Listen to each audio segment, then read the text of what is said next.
DZRH, magandang umaga Pilipinas! Sa DZRH Radio, DZRH TV at DZRH Online. Kasama si Kuya Angelo Palmones. Magandang umaga Pilipinas!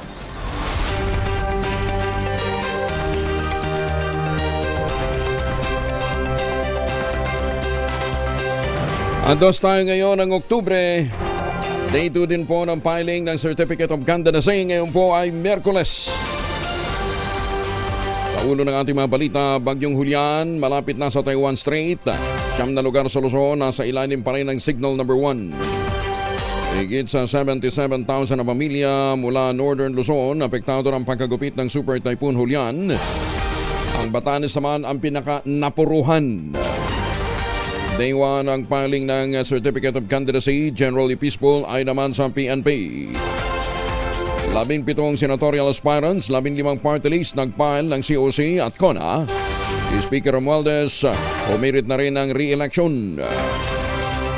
At paalala ho sa mga lalahok bilang nominees ng party list. Kung kayo po ay incumbent official, upon acceptance po ninyo ng inyong nomination, you're deemed resigned, sabi ng Korte Suprema. 10 frontmen sa Atyong Castillo hazing hinatulan ng guilty ng Manila Court. Sa ating pulis natagpo ang patay sa isang damuhan sa Batangas. Pasig City Hall of Justice binulambog naman ng bomb threat. Bagong balita, bagong impormasyon. Kasama si Kuya Angelo Palmones. Magandang umaga, Pilipinas! Kasama natin ang buong radyo natin FM nationwide, ang ating mga action radio station sa Luzon, Visayas at Mindanao. 91.7 FM radio sa Cebu at 94.3 FM sa Jansan. Sa detalye ng ating mga balita, humina na ang Super Typhoon Julian habang papalapit sa Taiwan Strait. Sa southwest ng Taiwan, nasa labas na po ito ng Philippine Area of Responsibility. Yan pa man, siyam na lalawigan pa rin sa Luzon ang nananatiling nasa ilalim ng Signal Number 1. Kabilang ang Batanes, Babuyan Island, Mainland Cagayan, Apayao, Kalinga, Abra, Mountain Province, Ilocos Norte at Ilocos Sur. Huling namata ng bagyo sa layong 270 kilometro west-northwest ng Itmayat, Batanes. Nasa labas na nga ng PAR. Taglayan lakas na hangin umabot ng 125 kilometro bawat oras malapit sa gitna. At ang pagbugso ay umabot naman ng 230 kilometro bawat oras. Ganon pa rin ho siya kalakas, 230 kph. Nakataas naman ang gale warning sa hilagang seaboard ng Northern Luzon. Batay kasi sa pagtaya ng Pag-asa, ang Super Typhoon Julian ay inaasahang babalik sa hilagang silangan ng bansa ngayong umaga. Muling papasok ng ating PAR line mamayang hapon o PAR lane. Tama nga, PAR line. Yung linya ng Philippine Area of Responsibility. Mamayang hapon yan o gabi at posibleng maglandfall sa southwestern coast ng Taiwan mamayang gabi o sa Huwebes pa ng umaga. Sa track forecast ng Pag-asa, si Julian ay maaaring lumabas ng PAR region, Huwebes ng gabi o Biyernes pa ng umaga. Kailangan pa rin po ng iba yung pag-iingat ng lahat. Higit naman sa 2,400 kabahayan ang sinira ng Super Typhoon Julian sa lalawigan ng Batanes. Ayon kay Governor Marilu Cayco, mahigit kalahati sa nasabing bilang ng kabahayan ay totally damaged dahil sa lakas ng hagupit ng bagyo. Paliwanag ni Cayco, magagaang materyales lang kasi ang gamit sa mga bahay gaya ng kahoy at yero. Sinabi pa ni Governor Cayco, pinagmawalan daw kasi nila ang gumamit ng aggregates o kaya'y pagtatayo ng bahay na gumagamit ng matitibay na materyales matapos madeklarang protected area ang Batanes. Bonson dito nananawagan si Cayco na magkaroon ng pansamantalang moratorium sa batas para makagawa ng mas matitibay na bahay lalo na sa isa sa madalas na tamaan ng bagyo. Sa ngayon, may problema pa rin sa kuryente at tubig ang ilang lugar ng Batanes dahil sa naging pinsala ng Super Typhoon Julian. Walang naitalang namatay sa pananalasa ng Super Typhoon Julian sa Pilipinas. Yan man, sinabi ng National Disaster Risk Reduction and Management Council. Nasa 77,249 individuals o katambas ito ng 22,645 families ang naapektuhan naman ng bagyo. Karamihan sa mga sinalantang pamilya ay mula sa Ilocos Region, Cagayan, Bali at Cordillera Administrative Region. Mula sa bilang ng mga naapektuhang residente, 720 ang individual sa mahigit sa 200 pamilya ang inilikas patungo sa mga evacuation center, habang higit naman sa 1,000 individual o 327 families ang nanununuyan pansamantala sa ibang mga lugar. Patuloy naman ang pagpapaabot ng kaukulang tulong ng gobyerno sa mga residenteng sinalanta ng bagyo. Sa kasalukuyan, nasa mahigit 900,000 pesos na halaga ng relief assistance na ang naibigay sa mga biktima ng bagyo. Samantala, itinigil muna ang operasyon ng ilang paliparan sa Luzon dahil pa rin sa bagyong Julian. Sa naging ulat ng Civil Aviation Authority of the Philippines SOCAP, 5 airport ang itinigil muna ang operasyon dahil sa masamang panahon, mga pagmaha at natamong pinsala ng ilang pasilidad dala pa rin ang bagyong Julian.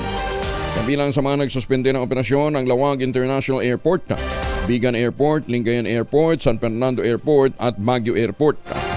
Kasabay nito, nasiraan naman ng electrical communication cables ang Basco at Itbayat Airport. Ang dalawa sa kanilang mga aeroplano ang napinsala din ng bagyo. Sa ngayon, habang humihinahon na ang panahon, tinatrabaho na rin ang pamunuan ng mga paliparan. Maayos ang mga naging aberya, lalong-lalo na sa epekto nito sa mga pasahero at pinsala sa paliparan. Tiniyak naman ng Department of Social Welfare and Development o DSWD, patuloy ang disaster response at relief efforts ng ahensya sa mga apektadong lugar na sinalanta ng Super Typhoon Julian. Sa datos ng Disaster Response Operations Management, Information and Communication, nasa 1 milyong pisong halaga ng humanitarian assistance na ang naibigay sa Region 1, 2 at Cordillera Administrative Region. Ayon kay Assistant Secretary at Spokesperson Arin Dumlao, 1 milyong pisong halaga ng mga relief supplies ang nahihatid naman sa mga apektadong pamilya. Nasa 1,000 family food packs na rin ang naipamahagi sa Dingras, Ilocos Norte. 64,289 naman sa Abra, Baguio City, Benguet, Ifugao at Mountain Province. Bukod pa rito, food at mga non-food items na ipinahagi naman sa mga munisipalidad ng Santa Ana, Santa Pracedes, Pamplona, Apari at Santa Teresita sa Cagayan. Naimbag na bigat ka na kayo amin sa ating mga kababayan dyan sa Norte. Mabilis naman kumilos si Speaker Ferdinand Martin Romualdez, katuwang ang Tingog Party List at ang Department of Social Welfare and Development para makapagpadala ng tulong sa mga nasalanta ng bagyong Julian, alinsunod na rin sa direktiba ng Pangulong Bongbong Marcos. May kabuang 25 million pesos na halaga ng relief goods at higit sa 100 million pesos na tulong pinansyal ang papaabot sa mga pamilyang nasalanta. Tinuukoy ni na Speaker Romualdez at ng Tingog Party List ang 10 congressional districts na lubhang naapekto ng bagyo at hiniling kay Social Welfare Secretary Rex Gatchalian na agarang magpalabas ng 10 milyong pisong financial assistance sa bawat distritong nasa ilalim ng ayuda sa Kapos ang Kita Program o AKAP, isa sa mga pangunahing programa ng Administrasyong Marcos. Ayon kay House Deputy Secretary General Punyong Gabonada Jr., kabilang sa mga lugar na lubhang nasalanta ay mga distrito ni Batanes Representative Seriaco Gato, Cagayan Representative Ramon Nolasco, Cagayan Representative Alin Vargas Alfonso, Ilocos Norte Representative Ferdinand Alexander Marcos, Ilocos Norte Representative Angelo Barba, Kalinga Representative Allen Mangawang, Apayao Representative Eleanor Bolot Bigtang, Abra Representative Ching Bernos, Ilocos Sur Representative Ronald Singson at Cagayan Representative Jojo Lara. Maliban sa tulong pinansyal, inihanda na rin ang tig 5,000 pisong relief packs sa bawat isa sa 10 distrito. Naglalaman ito ng mga pagkain at tubig. Ang kabuang halaga ay umaabot nga ng 25 million pesos galing sa Calamity Fund ni Speaker Romualdez. Pero wag nating kalimutan pabalik pa ho. Pabalik pa ang bagyong Julian. Kaya kinakailangan pa rin ho ang iba yung pag-iingat. Mga mamis, po pwede ho tayo mag-laundry day today. Kunot o ka ba kapag bakapit, madikit at malupit ang mancha? All you need is Pride. Ba't mapahirapan ang self-con sa Pride? Easy at worry-free naman ang laundry. Sa Triple Stain Away Formula, tanggal ang matitindi mancha based on test sa chocolate, mud and Semperman cotton. Gawa po ito ng ACS. Bagong balita, bagong impormasyon. Kasama si Kuyang Angelo Palmones. Magandang umaga, Pilipinas! Medyo ma-relax naman tayo. Showbiz muna tayo. Mag-iinang Vilma Santos, Luis Manzano at Ryan Christian. Aba! Magpapal daw po ng COC bukas. Detalye ng balita mula kay Morley Alinio. Morley, good morning. Gising ng showbiz, rampa na Pilipinas. Good morning, Kuya Angel. Kumpirmadong tatakbo na nga ang mag-iinang Vilma Santos, Luis Manzano at Ryan Christian sa darating na eleksyon. Ang usap-usapan, gobernadora daw ang posisyon na tatakbuhin na nag-iisang Star for All season habang si Luis Manzano ay ang kanyang vice-gobernador. Samantala, congressman naman daw ang tatakbuhin ni Ryan Christian. Kaya bongga! Sa darating na October 3 daw magpapail ng kanilang candidacy ang mag-iinang Vilma Santos, Luis Manzano at Ryan Recto. Yan ang ating DZRH Showbiz Hottest News. Ito po ang inyong RH47. Una sa Pilipinas, una sa Pilipino. Babu! Maraming salamat, Gorgie Rula. Siguro, Morley pala yun. Sorry naman. Tama. Morley Alinio nga pala yun. Mas maagang gumising kaysa kay Gorgie. Pinaigting pa ng Philippine Amusement and Gaming Corporation of Pagcor ang programa nitong Bingo per Calls upang makalikom ng mas malaking pondo ang mga grupo at mga pamahalaan lokal na nagmamalak magsagawa ng fundraising activities. Ayon sa Pagcor Bingo Department Assistant Vice President na si Maria Teresa Ocampo, inaprobahan ng ahensya ang ilan sa mga bagong pakete para sa Community Bingo Program. Sa ilalim ng bagong programa, maaaring kumita ang isang organisasyon ng hanggang 50% ng gross ticket sales ng kanilang bingo events na may pahintulot mula sa Pagcor. Maaaring magbenta ng ticket ng 100 hanggang 1,000 piso ang mga nagpaplano depende sa package na kanilang pipiliin. Ayon pa kay Ocampo, ang Bingo per Cause ay magandang pagkakataon para sa mga komunidad at mga grupo, mga samahan na maglibang ng naaayon sa batas habang mag-aambag din ng makabuluhang mga gawain. Nakumpirma sa pinahuling pagdinig ng Quad Committee ng Kamara de Representantes ang pakikipagpulong ni dating Pangulong Digong Duterte sa mga alumni ng Philippine National Police Academy o PNPA Class of 1996 at 1997 kaugnay ng sinasabing double template. Ito yung pinaniniwalaang blueprint ng madugong war on drug campaign ng nakaraang administrasyon.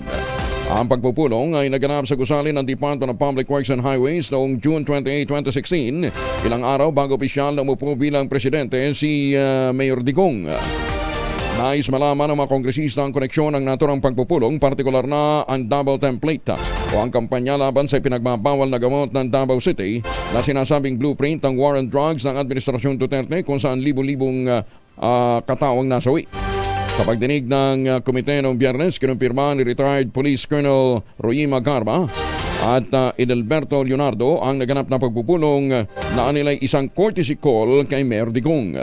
Sinabi ni Garma, isang miyembro ng PNPA Class of 1997, napasadahan ang usapin ng double template pero sinabi ni Leonardo, miyembro naman ng PNPA Class of 1996, wala siyang naalalang pinag-usapan sa kontrobersyal na estratehiya. Sina Garma at Leonardo ay kabilang sa mga pulis na natalaga ng matagal sa Davao at sinasabing malapit kay Mayor Digong. Ipinagpaliban din ni Senator Amy Marcos ang pagpapasa ng panukalang 170.1 million pesos na budget ng Climate Change Commission para sa susunod na taon. Bilang chairperson ng Senate Committee on Senate Finance Subcommittee, inobligan ni Senator Marcos ang CCC magsimuti muna ng kaukulang dokumento sa kanya. Taon-taon na lang daw kasi niya wala siyang nakukuhang impormasyon o kooperasyon mula sa komisyon kaya taon-taon ding naipagpapaliban ng approval ng kanilang hinihinging budget. Ayon pa kay Senator Marcos, ang mga isinusumiti lamang nito ay nakapagtataka at mapanlinlang na mga datos. O nga naman, kabilang sa mga inupakan ng Presidential Sister ang kakulangan ng mga petsa at nakalilitong impormasyon sa mga proyektong inilista ng komisyon, gayon din ang mababang disbursement at obligation rate nito ngayong taon. Kine-question din ng senadora kung ano ba talaga ang papel ng CCC o ng Climate Change Commission matapos itong iulat na hindi pa naa-access ng Pilipinas ang UN Adaptation Fund. Kagaya rin niya ng Commission on National Disaster Risk Reduction and Management Council na isa lamang policy formulating body at walang naibibigay namang resulta. Nasa hot seat din ni Senator Amy Marcos ang opisyal ng CCC tungkol sa tinatawag niyang labis-labis na foreign travels ng komisyon. Magandang umaga, Pilipinas! 18 minuto na makalipas ang alas 4 ng umaga, guilty ang naging hatol naman ng korte laban sa 10 miyembro ng fraternity na sangkot sa hazing noong 2017. Kaugnay ito ng pagkamatay ng UST Law Pressman na si Horacio Atio Castillo III. Kabilang sa inatula ng Manila Regional Trial Court Branch 11 ng guilty sa paglabag sa anti-hazing law of 1995 ang mga miyembro ng Aegis Juris Fraternity. Ito'y sina Alvin Rivera Balag, Minway Chan, Axel Munro Hipe, Oliver John Audrey Onopre, Joshua Joriel Macabali, Ralph Trangia, John Robin Ramos, Jose Miguel Salamat, Daniel Hans Matthew Rodrigo at Marcelino Bagtang Jr. Pinatawad sila ng parusang reklusyon perpetuo o pagkakakulong ng hanggang 40 taon. Habang inatasan din sila ng korte na bayaran ng mga naulila ni Castillo ng 461,800 pesos para sa actual expenses, 75,000 bilang civil indemnity, 75,000 bilang moral damages at 75,000 bilang exemplary damages. Mula pa noong 2018, nakakulong na ang 10 akusado sa Manila City Jail. September ng 2017, ang dalhin sa Chinese General Hospital at inideklarang dead on arrival ang 22 anyos na si Castillo matapos na sumalang sa initiation rites ng Aegis Juris Fraternity. Maalala natin sa mga kabataan, lalong-lalo na sa mga pumapasok ko sa mga fraternity, ha? Kung alam ninyong may mga hazing na umiwas na ho kayo. At doon ho naman sa mga senior na gumagawa ho ng mga initiation rites na may kasamang hazing, tigil-tigilan nyo na yan dahil baka bukas makalawa. Magaya ho kayo dito sa 10 ito na masasayang ang buhay, 40 taong makukulong dahil lamang sa panggugulpe ng walang katuturan sa isang gusto nilang tawaging brother. Teka muna. Yung hazing kaya dyan sa mga military institution, ha? Sa mga mga academy, ha? Kala nyo hindi namin alam, ha? Nagpapatuloy pa rin. At ang malupit pa, meron hong isang akademya, ha? Aba, ayaw mo mahazing. Hatag ka. Walang iya. Nasa loob pa lang ho na akademya. Kutungan ng usapan. Magandang umaga, Pilipinas! Diyan ho siguro kinakailangan ng massive reforms, ha? Hindi ho dapat na hindi ho dapat na pinalalagpas itong ganitong klase ho ng mga karahasan, mga mga kalokohan. Dahil paglabas ho nila, ano nang mangyayari? Nasanay na. Guilty verdict naman ng Manila RTC sa Atio Castillo hazing case, ikinatuwa ng mga senador. Detalye na balita mula kay Raymond at pa sa Rich 28. Raymond. Sa wakas ay nakamit na ng pamilya ng hazing victim na si Horacio Atio Castillo III ang katarungan pagkatapos ng 7 taon. Ito ang paniniwala ni na Senador Sherwin Gatchalian at Senador Juan Miguel Zubiri matapos hatulang guilty ng Manila Regional Trial Court ang 10 miyembro ng Aegis Juris Fraternity na sospek sa pagkamatay ni Castillo. Ayon kay Gatchalian, nanaig ang rule of law sa kaso ni Atio. Ito ang maging hudyat para maipasa ang Anti-Hazing Act of 2018 o ang Republic Act No. 11053. Para naman kay Senador Zubiri, paalala ito sa lahat ng mga miyembro ng fraternity na dapat ay wala ng hazing, kasama ng mga suspect sa pagkamatay ng isang 18 anyos na miyembro ng Tau Gamma Fraternity sa Nueva Ecija. Narito si Senador Juan Miguel Zubiri. Matagal ang 7 taong paghihintay, and while the court's verdict will not bring Atio Castillo back, we hope it provides some comfort to the family who fought for justice all these years. May this verdict against Achos killers serve as a stern warning against all fraternities and organizations that still refuse to end their culture of hazing, including the perpetrators behind the recent death of an 18-year-old student in Nueva Ecija. The law will find you, and you will pay for your crimes. Ito si RH28 Raymond Adpaz para sa DZRH. Una sa Pilipinas, una sa Pilipino. Maraming salamat, Raymond. Magandang umaga, Pilipinas! 23 makalipas ang alas 4 ng umaga. Malawak na bahagi naman ng Maguindanao del Sur. Nakaranas ng flash floods, tubig baha. Umapaw ng tulay at umabot pa hanggang highway. Detalye ng balita mula kay Jun Di Mahutang RS19. Assalamualaikum, Jun. Alaykum assalam, Kuyang Angel. Nakaranas ng flash flood ang iba't ibang bayan sa Maguindanao provinces matapos na maranasan ang mahaba-habang buhos ng ulan sa bahaging ito ng Central Mindanao. Umapaw ang tubig baha sa Talisawa Bridge along National Highway sa bayan ng Ampatuan, Maguindanao del Sur.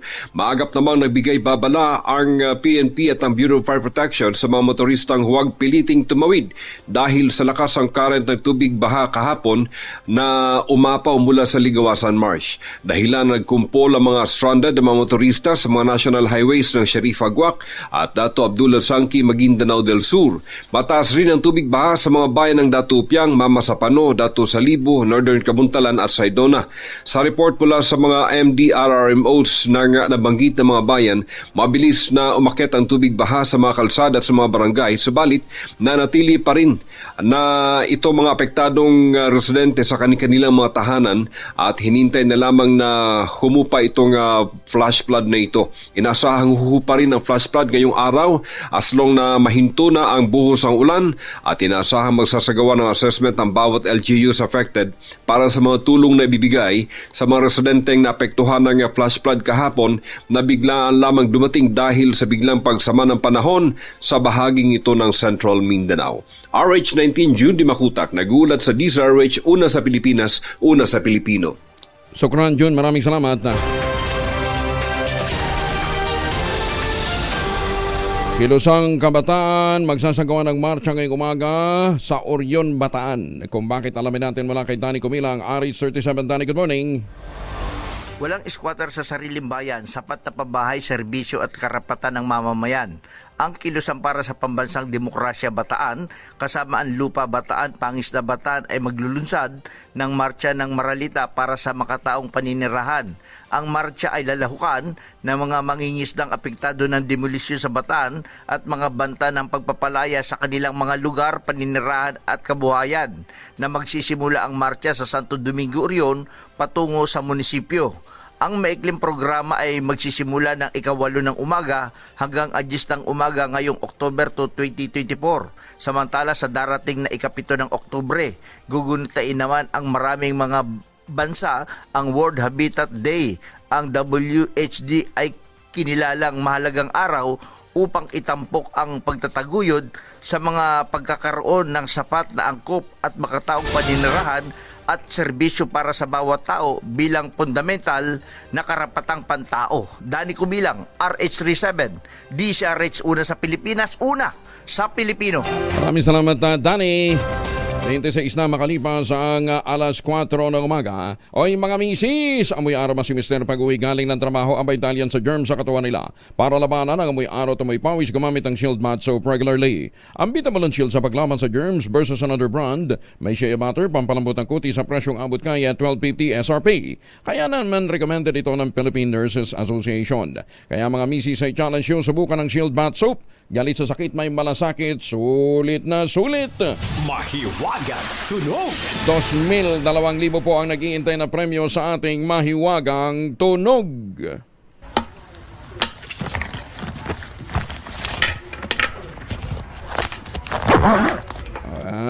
Yan O, ano yung ating mahiwagang tunog na yan? Ang clue na ibibigay natin, isa sa mga items dyan na ginamit natin ay makikita ho ninyo sa logo ng Angko Madrona. Ayan. Puntahan nyo na yung website ho ng Angko Madrona at makikita ho ninyo doon ang isa sa mga items na ginamit sa ating mahiwagang tunog. Yan Siyempre, magandang umaga ho sa mga kumadrona natin.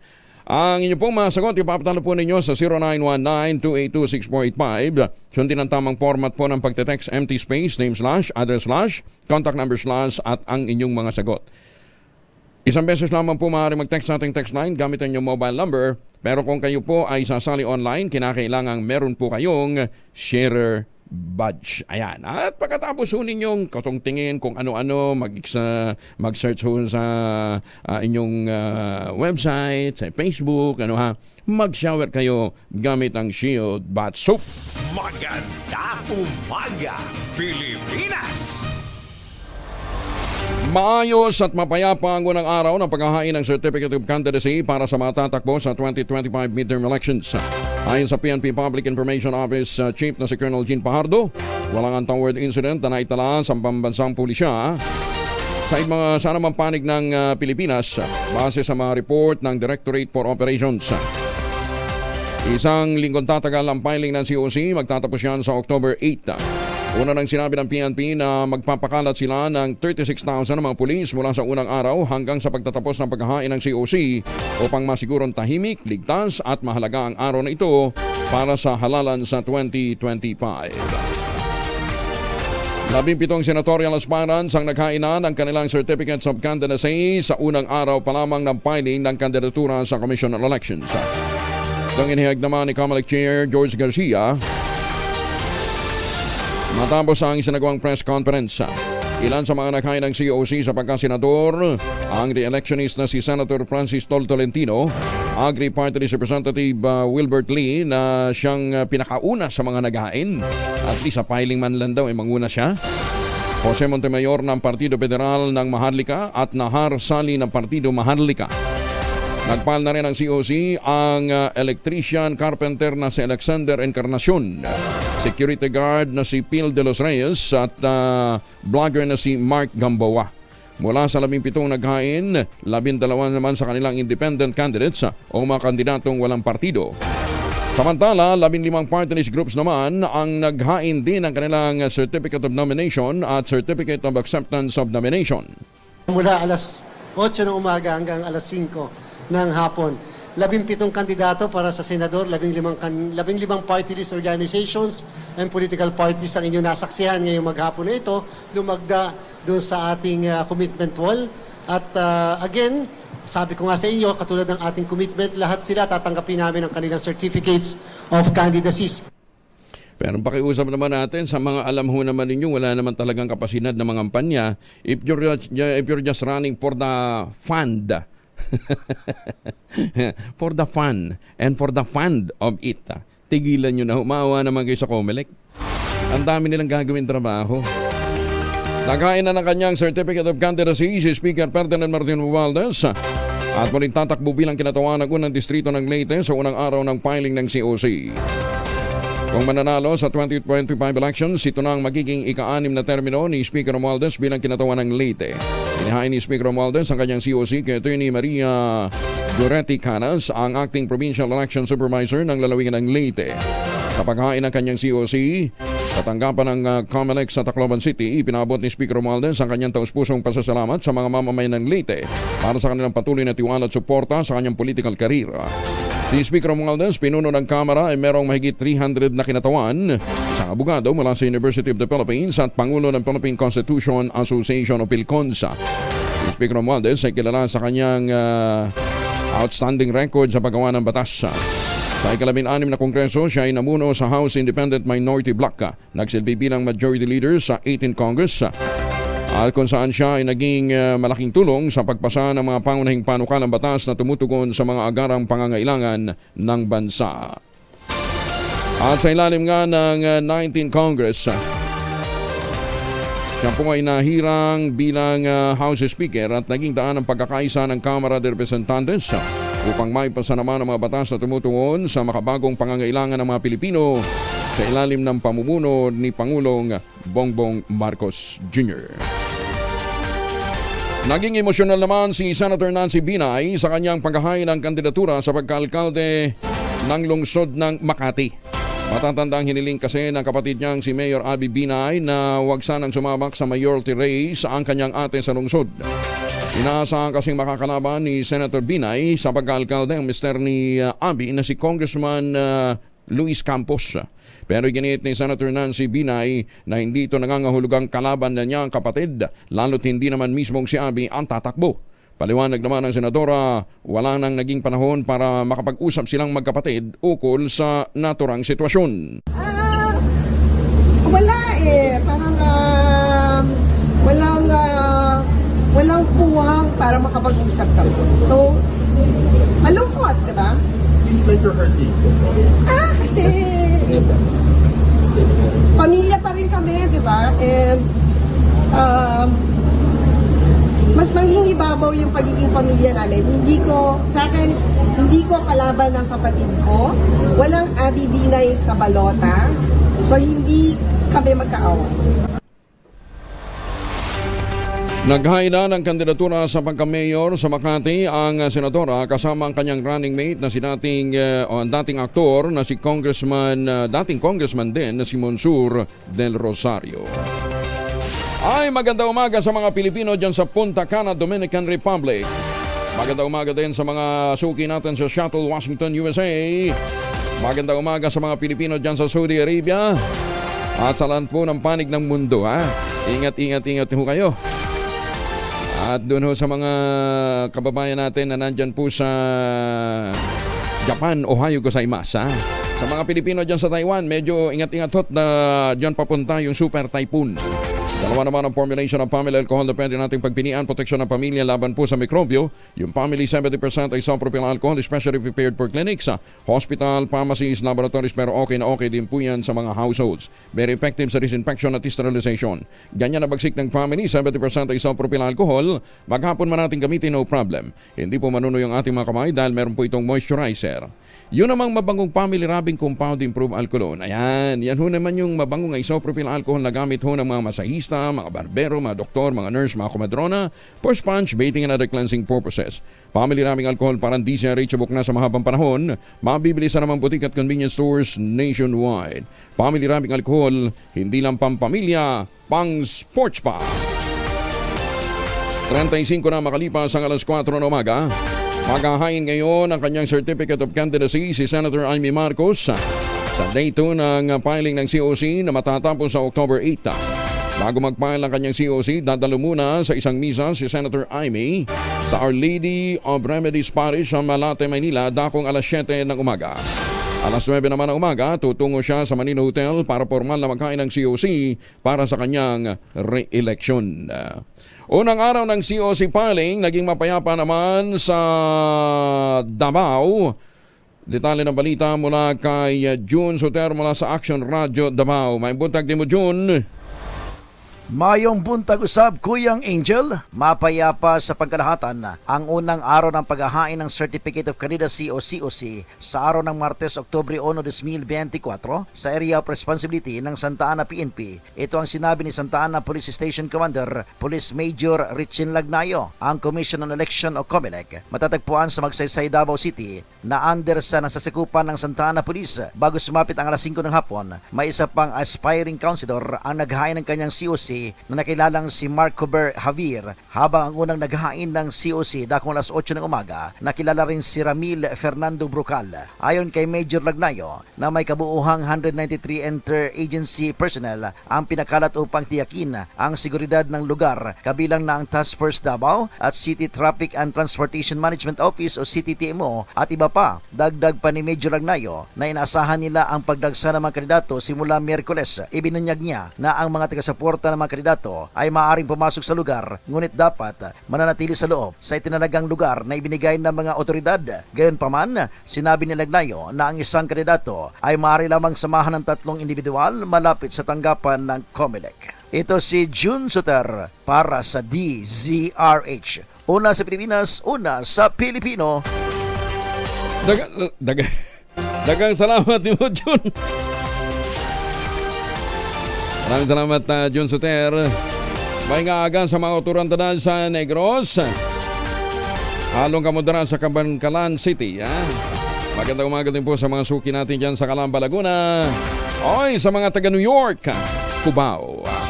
Kumusta na ho kayo? Hindi, New York, USA, magandang umaga ho talaga sa inyo. Nagpasya nang tumakbo bilang kinatawan ng Lone Congressional District ng Las Piñas City si Senator Cynthia Villar. Bonso dito, paglalabanan na lamang ang mayoralty post ng Las Piñas City ng dalawang magpinsan na kaanak din ni Villar. Ito ay sina Vice Mayor April Aguilar Neri at dating 3-term Councilor Carlo Aguilar. Batay sa report sa suportahan ng mga Villar, ang anak ni Christian Aguilar na kuya naman ni Senator Cynthia Villar na si Carlo. Si Vice Mayor Neri naman ay anak na babae ni dating Mayor Berhel Aguilar na asawa ni Mayor Imelda Aguilar at kapatid din ni Senator Cynthia. Sila-sila na lang, no, ha? Inasa naman na maghain ang kanyang COC si Carlo sa October 7 sa ilalim ng banner ng Nationalista Party. Ayun.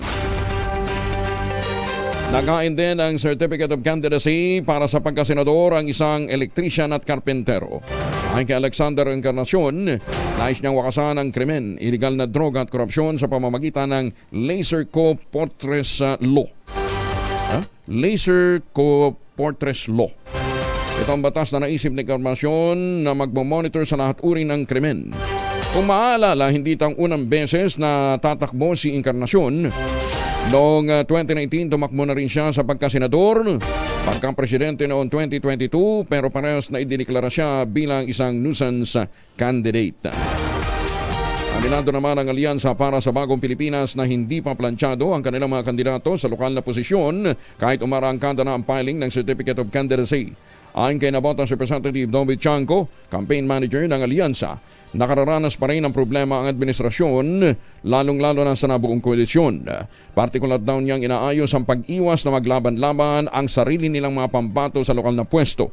Binubuo kasi ng 5 political party ang alyansa na may sari-sariling pambato naman sa halalan sa 2025.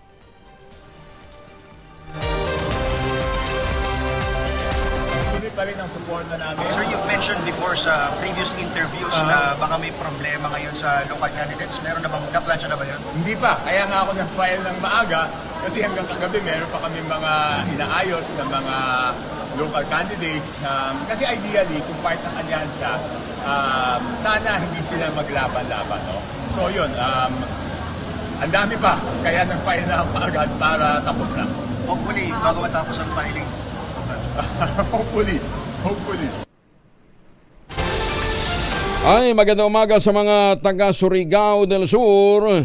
Ayan, pero sana naman doon sa mga nagbabalak na komandanto, lalong-lalo na sa lokal na pwesto, laging isa-isip po natin ang ating mga magiging constituents. Kaya halimbawa, itong ginawa ni Dr. Helen Tan. Yung pong mga planting material ng kakao galing Davao, hinakot po yan para maitanim sa ilalim po ng mga nyugan dyan po sa lalawigan ng Quezon. Kaya ngayon, nagpo-produce na ho sila ng dekalidad na cacao beans para ma-process upang maging tangerine chocolate. Ayan, yan po ang kwento ng Tangerine Chocolate na malapit na rin pong i-launch yung kanilang world-class facilities para talagang pambato na natin sa iba yung dagat itong ganitong klase ng produkto. Ang Tangerine Chocolate po ay brand ng mga magniniyog dyan po sa lalawigan ng Quezon. Produkto po ito ng mga magsasaka. Available sa 0919-095-5935. May mahigit 10 variants po ang Tangerine Chocolate na mga raw materials ay galing din po sa ani ng ating pong mga magsasaka. I-check po ninyo sa tangerinechocolate.ph. Ayan, ang sabi nga po ni Dr. Helen Tan, sino bang magmamalasakit sa Pilipino kundi ang kapwa Pilipino, lalong-lalo na sa sektor po ng pagsasaka. Kaya naman, mukhang wala namang yatang kalaban si Dr. Helen Tan dyan po sa lalawigan ng Quezon. Ang Tangerine Chocolate po ay produkto ng mga magsasaka dyan po sa lalawigan ng Quezon. Sabi po ni Dr. Helen Tan, ito'y gawang lokal. 100% gawang lokal, but taste and looks global. Maganda umaga, Pilipinas! Magandang umaga po sa mga taga-Infanta, Quezon. 4:41 ang oras sa buong Kapuluan. Bilang ng mga kandidatong nagpumila para mag-file ng COC sa Baguio City at Benguet sa unang araw, konti pa lang. Dahil siguro masama naman ang panahon. Detalye ng balitang yan mula kay Romy Gonzalez, Sarge 41, ay Bagdabigat, Romy. Iilan pa lamang sa mga naghahangad kumandidato ang nagpila ng kanilang Certificate of Candidacy sa Baguio City at lalawigan ng Benguet para sa 2025 national at local elections. Sa lungsod ng Baguio, 4 na kandidato ang nagpila ng kanilang kandidatura sa iba't ibang posisyon. Ang pinakauna nagpila ng kanyang kandidatura para sa congressman sa Lone District ng Baguio ay si dating councilor at congressman Nicasio Aliping Jr. Sinundan ng bagitong kandidato na si Owen Jack Dimoni para din sa congressman. Nagpila ng kandidatura sina incumbent councilor Peter Fianza at newcomer na si Norma Ferrer Benoyo para naman sa councilor. At sa Benguet ay 2 pa lamang ang nagpila ng kandidatura sa panguna ni board member re-electionist Alexander Fianza at si Adam Yap na independent candidate para sa kongresista sa Benguet. Umaasa si Benguet Provincial Election Supervisor Attorney Elenita Capuyan na madadagdagan ang bilang na makakandidato hanggang Oktubre 8 na huling araw ng pagpila ng Certificate of Candidacy. Ito si RH41 Romy Gonzalez para sa DZRH. Una sa Pilipinas, una sa Pilipino. Maraming salamat, Romy Jostegina. At ano sa mga magpampail ng kanilang Certificate of Candidacy ngayong araw na ito, siguraduhin ho ninyo malakas ang inyong immune system. Mag-take ng Ultabio. Ano ba itong Ultabio? Ang Ultabio po ay postbiotic with Lactococcus lactestrin plasma na sumailalim po sa napakahabang clinical trial dyan po sa Japan. Ang bawat kapsula po ng Ultabio ay nagtataglay ng 50 billion cells ng Lactococcus lactestrin plasma. Kaya naman may kakayahan ho talaga ito na i-activate ang plasmacytoid dendritic cell. Yan po ang commander ng ating immune system sa loob ng ating katawan. Kaya habang tayo natutulog, habang tayo napapahinga, yung po namang Ultabio, yung postbiotic, ina-activate ho, pinagagana ho yung ating commander ng immune system para maitaboy yung pong mga toxin sa ating katawan. Kaya lumalakas po, nagpapanumbalik ang lakas ng ating immune system. Ma-achieve pa natin ang magandang tulog. Alam po ninyo, napaka-importante po ng tulog, ha? Lalong-lalo na ho sa mga kumakandidato na siguradong stress ngayon o kaya puyat at pagod. Yan, ha? Kaya para ho malabanan ng stress, pagod at puyat, mag-Ultabio. Available po yan sa Lazada at Shopee. Siguraduhin lamang po ninyo na galing po yan sa Theoxis Health Managers. Kung meron pa ho kayong mga concerns, sabay mag-text mo muna kayo sa 0917-110-6580. Meron na tayong mga medical experts na nakastambay dyan, ha? At available din po ito sa Mercury Drug, Amesco Drug, Pasmed Pharmacy, John's Pharmacy at Curamed. Tandaan, sa panahon na ito na kinakailangan natin ng panlabat na sa puyat, pagod at stress, nandyan po ang Ultabio, ang kauna-unahang postbiotic food supplement na rekomendado ho ng mga doktor, rehistrado sa Food and Drug Administration, halal certified. Pero huwag natin kalimutan, ang Ultabio po ay hindi gamot at hindi dapat gamiting panggamot sa anumang uri ng sakit. Magandang umaga, Pilipinas! 45 makalipas ang alas 4. Benny Laguesma ng Department of Labor Secretary, happy birthday. Bukas pang birthday ni Secretary Benny, ah. Advance, ayan, ha. Pero may birthday ngayon ay si Willie Lee, ha. Boss Willie, at binabati ka ng mga poging Mapitagan. Willie Lee ng Mapitagan, Class 80 ng PMA. Happy birthday. Ayan, ha. Ang birthday din ngayon ni Norman Moraga. Norman, happy birthday. Hindi pa namin nararamdaman. Susumbong kita kay susumbong kita kay Attorney Romy Mac. Joke. Attorney Romy Mac, magandang umaga po sa inyo. Magandang umaga, Angelo, sa mga tagapanood. Oy, congratulations, ha. Pinakinggan ng Korte Suprema yung inyong petisyon laban sa mga nominees ng party list na incumbent.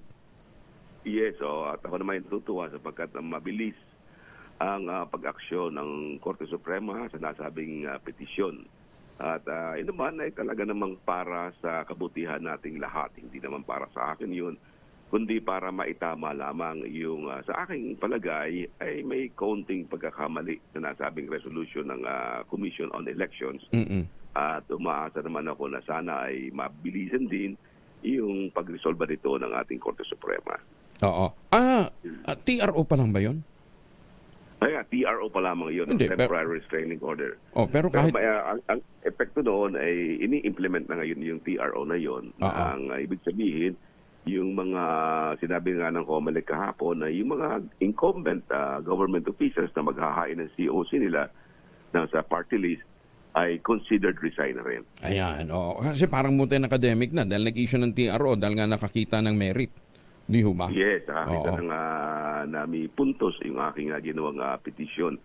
Pero hindi ibig sabihin na yun na ang talagang desisyon, kundi didesisyonan pa rin ng ating Korte Suprema yan. Kahit na matapos ng halalan, at least magkakaroon tayo ng jurisprudence, yung tinatawag na ano ba talaga ang rule sa bagay na ito. At yun ang magiging panuntunan natin, hindi lamang para sa ngayon, kundi sa mga susunod na halalan. Medyo kakaiba. Hangarin ng Korte Suprema. Medyo kakaiba ho kasi sa party list election dahil ang ibinoboto ho yung partido, yung pangalan ng partido, ng party list. Ano, Yes, kaya lang sabi nga ninyo, ano naman pinag-iba ng nominees doon sa iahalal, di ba? Tsaka sinasabi kasi nila, yun daw mga party, hindi daw yun ang candidate. Ano, sabi ko naman, meron naman kasing decision ang Supreme Court. Ito lang August 2024 na sinasabi na yung mga sa party list, yung party list ay juridical personality lamang. May legal personality. Pero they are incapable of performing the functions of members of House of Representatives. So sabi ko, in other words, ang gumagalaw dito ay yung pa rin kandidato ng party list. Kaya sila ay government official, ay wala nang pinagkaiba, di ba? Public official ka pagkatapos mangangampanya. Hindi naman pwedeng sabihin na hindi mangangampanya yung public official na yun kapag siya na-nominate sa party list, di ba? So sabi ko, magiging they would be in a very advantageous position as compared doon sa non-government official na tumatakbo under the party list system. Tsaka yung one year rule after na matalo halimbawa, kasama ba yon sa mga isyung na-ratio ninyo? Yung pwede pa rin ma-appoint? Hindi ko na ni-ratio naman pwede pa naman sa ibang ako yun, ano? Pero ito kasi ang pinakamas pressing. Kailangan, na kailangan ma-resolve agad ng ating Korte Suprema. Kasi sabi ko nga, paano ka ako yung commissioners ng COMELEC, halimbawa, at saka mga regional election directors ng COMELEC, tatakbo sila under the party list system. Imagine yung advantage nila na they will influence over their area, di ba? Sila ang magkakanbas ng mga boto. Ay mawawala ng tiwala ang taong bayan sa magiging resulta niya sapagkat sila mismo nandyan. Executive Secretary halimbawa tatakbo sa party list. O hindi, Chief of Police. Commissioner. Chief of Police, PNP, BIR. Kahit Supreme Court Chief Justice, pwede rin tumakbo. Hindi nag-resign, di ba? Correct. So, yun ang aking ipinupuntos doon na sana naman ay makita rin yun ng ating taong bayan at saka ng COMELEC at ng Korte Suprema. Kaya ngayon, nagkukumahog yung ibang mga party list, nagmabago ng lineup. hindi na sila makakapagbago dahil na-submit na yun eh. Oo nga eh.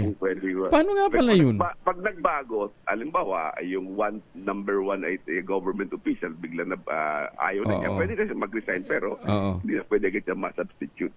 Oo nga pala, no? Natapos na nga pala yung submission. Natapos submission. So, medyo magbabago sila siguro. I don't know how they will do it. Siguro may mga nag-file nga na mga nominee. Nagbaka sakali. Dahil sa yun nga naging rule ng COMELEC. So I don't know, pero tignan natin kung ano mangyayari.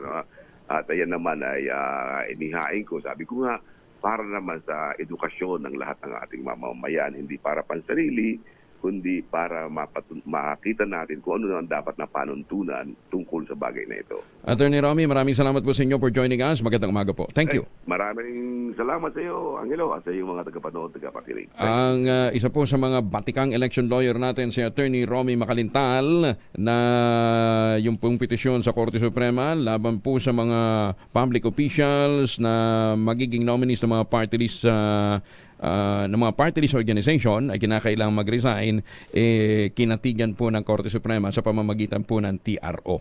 Kasi pagka nag-issue ng TRO, ibig sabihin, may nakitang merit, pero hindi pa ho yun yung pinal na desisyon. Antayin ho natin yung pinal na desisyon, hindi naman ho siguro magtatagal na yan. Magandang umaga, Pilipinas! Maraming salamat po kay Chief Justice Alexander Gosmundo. Maraming salamat po sa inyo. At thank you. Asan na ba yun? Sige, tuloy na muna natin yung mga balita. Sandali po. 53 na makalipas alas 4 ng umaga, naghain naman ang kandidatura bilang gobernador ng Albay si Congressman Joey Salceda. Nag-file ng Certificate of Candidacy si Salceda sa pamamagitan ng kanyang abogadong si Attorney Jong Bonafe. Kasalukuyang miyembro ng Lakas CND si Kong Joey, nakaupo bilang chairperson ng House Committee on Ways and Means. Magugunitang nagsilbi rin siya bilang gobernador ng Albay 2007 hanggang 2016. Samantala ay naman sa Comelec Bicol, nakapagtala na sila ng higit sa 18,000 na mga voter registration sa 6 na probinsya ng rehiyon sa huling araw lamang ng application. Isasama pa rin ang Alyansa para sa Bagong Pilipinas ng Administrasyong Marcos sa kanilang Senate slate si Senator Amy Marcos. Itong binigyan din ng campaign manager na si Congressman Toby Tiangco sa pag-arangkada ng paghahain ng kandidatura sa 2025 elections. Sa isang interview ng mga mamamahayag sa Comelec NCR, sinabi ni Tiangco na susuportahan nila ang diskarte sa pangangampanya ng presidential sister, pati na rin ang iba pang kandidato ng alyansa. Sa kabila ito ng ginawang pahayag ni Senator Amy, nakakalasya sa naturang alyansa. Paliwanag ni Tiangco, hahayaan nila kung saan mas komportable ang kanilang mga kandidato pero bibit-bitin pa rin nila ang pangalan ng mga ito sa hanay ng kanilang mga pambato. Tuloy pa rin ang suporta namin ng alyansa sa kandidatura ni Senator Amy. At syempre, ano man ang makakabuti sa kandidato ng alyansa para sila ay manalo, syempre susuportahan namin. So still, sir, 12 names ang dadalhin? Yes, definitely. No? Kasi kanya-kanya silang style ng kampanya, di ba? Yung iba mas gusto sa grupo, yung iba gusto individual campaign. So kung ano makakabuti sa kanya, susuportahan namin dahil ang gusto naman namin, manalo yung kandidato ng alyansa. So hindi naman namin sila pipigilan kung ano yung kampanyang komportable sila at kung ano yung kampanya makakabuti sa kanya. Magandang umaga, Pilipinas! Ay, magandang umaga kay Mario Salinelas. Birthday ko ngayon, pakibati naman ako ayos ha. Ate kay Mario, happy birthday ha. Pakanton ka ha. Panchito Ferrer sa San Carlos City, Pangasinan, Masantos, Kabasan. Happy birthday kay Willie Lee ng Mapitagan. Justice Max de Leon, kumusta na ho kayo ha? At lahat ng mga justices natin na nakatutok ngayong umaga. Thank you. Magandang umaga din po sa mga suki natin dyan sa Estados Unidos, sa Midnight Singers. Sorry, Midnight Singers natin, kumusta na ho kayo ha? Lalong-lalo na si Sir Manny. Okay ka na, Sir Manny? Dahil nag-aalala lagi sa iyo si Tita Cora, ha? Si Sir Art, si Ma'am Linda, si Tita Lloyd, ano ha? At syempre ang kanyang poging husband na si Junior Bao, the Debonair. Si Dr. Kim Tan. Pinabati din ang mga Taga-Lucena, ha? Mukhang tatakbong board member din ho ito. 10 sa 12 senatorial lineup na inendorso ng Pangulong Bongbong Marcos Jr. ang nanguna sa pinakahuling survey ng Social Weather Station na komisyon ng Strat-based Group. Batay sa survey, kung gaganapin ngayon ng eleksyon, una sa listahan ng mga magiging senador si House Deputy Majority Leader at ACT-CIS Party List Representative Erwin Tulfo na nakakuha ng 54% votes. Pangalawa naman si dating Senate President Tito Sen. Vicente Soto III na may 34, sinusundan ni Senator P. Cayetano 31. Pang-apat sa listahan, si dating Pangulong Digong Duterte at ang re-electionist na si Senator Amy Marcos na parehong nakakuha ng 25% votes. Nagtay naman sa ika-9 pwesto sina dating Senador Ping Lacson at ang re-electionist na si Senator Bong Revilla 24%. Pasok din sa listahan si House Deputy Speaker at Las Piñas Representative Camille Villar. Si 21% naman si Makati Mayor Abby Binay at Senator Lito Lapid na parehong may 20%. Samantala, bumagsak naman sa ika-11 pwesto si dating Senador Manny Pacquiao, 18%. Sinusundan ito ni Senator Ronald Bato de la Rosa at Senator Bongo na nakakuha ng 5% voters preferences batay ho sa naturang survey. Pinabulaanan ng dating Pangulo at kasalukuyang Pampanga 2nd District Representative Gloria Macapagal Arroyo ang usap-usapang tatakbo siya sa pagkasenador sa midterm elections. Ayon kay GMA, wala siyang intensyong bumalik sa Senado. Pero tatakbo muli siya bilang kongresista sa 2nd distrito ng Pampanga. Kasabay ito ng pangako ng dating Pangulo na tutugunan ang pangangailangan at prioridad ng kanyang mga nasasakupan sa probinsya. Magugunitang naging senador si dating Pangulong GMA mula 1992 hanggang 1995 at naging House Speaker din ng Kamara de Representantes. Mainit na talaga ang politika, ano ha? Pero ang ating mga magsasaka, nga. Di bale, malapit na rin bumuha ng pera. Tanggapin yung pera pero bumoto alinsunod sa inyong konsensya. Higit naman sa 44,000 na mga magsasaka sa Eastern Visayas nabigyan ng insurance claim ng PCIC para sa kanilang mga pananim na inatake ng insekto. Detalye na balita mula kay Jimmy Angay-Angay, Aris 32, maupay nga agad Jimmy. Umalo na sa 44,022 na mga magsasakang nabayaran ng Philippine Crop Insurance Corporation sa Tacloban na napinsala ang kanilang mga pananim. Ito ang sinabi ni PCIC Regional Manager Julius Batinga sa isang panayam. Ayon kay Manager Batinga, umabot na sa 104 milyong kapiso ang nirelease ng ilang tanggapan mula buwan ng Enero hanggang sa Setyembre sa taong kasalukuyan. Pinakamarami dito na bayaran ng PCIC mga magsasaka ng palay na pumalo sa 93.85 milyong piso. Sinundan ang magsasaka ng mais na nabayaran nila ng 6.75 milyong piso. At may 3,909 na mga magsasaka. Nakiugnayan na rin ang Philippine Crop Insurance Corporation sa local government unit at Municipal Agriculture Office sa mga bayan para sa release ng insurance claims ng mga magsasaka. Mula dito sa DYV Action Radio Tacloban, ito si Ars 32 Jimmy Angay-Angay para sa DZRH, una sa Pilipinas, una sa Pilipino. Daghang salamat nimo Jimmy Angay-Angay. Samantala, sinito naman ni Senator Amy Marcos ang dumobleng travel budget. Aba, Sen, mukhang hindi lang CDA ang gumagawa nito, ha? Mukhang hindi lang Cooperative Development Authority, marami pang mga ahensya na dapat ding masilip ang kanilang paglalaan ng pondo sa kanilang mga international travel. Maganda umaga, Pilipinas! Sinita nga ni Senator Amy Marcos ang dumobleng travel budget ng Cooperative Development Authority sa kabila ng pagbaba ng kabuang budget ng ahensya para sa susunod na taon. Usong-uso kasi yung mga lakbay gala.